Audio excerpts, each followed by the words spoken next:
Sipas konfirmimit zyrtar të KQZ-s në Prizren në garën e balotazhit ku garuan Shaqir Doltaj dhe koalicioni i PDK, si dhe kandidati Artan Abrashi nga lëvizja vetëvendosje dhe koalicioni i këtij kandidati. Me këtë rast zyrtarisht KQZ para pak ditësh konfirmoi se kandidati Shaqir Doltaj, pra kryetari aktual i komunës së Prizrenit, ka fituar garën me 53 apo të shprehur në vota, ka fituar 25.523 vota, kurse kandidati nga lëvizja vetëvendosje Artan Abrashi dhe koalicioni në këtë balotazh ka marrë 22.252 vota.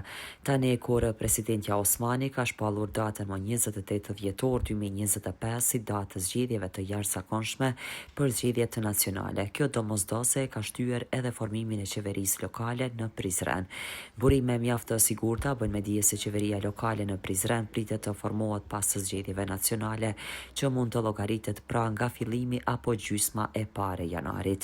Por është një fat i mirë që punët dhe aktivitetet në komunën e Prizrenit janë duke vazhduar, pasi që tashmë ato dhe ka një vazhdimsi nga veti pari i komunës. Prandaj tashmë edhe është herët të diskutohet ose aludohet se si mund të jetë ndarja drejtorive komunale si dhe përcaktime tjera të qeverisë lokale në Prizren.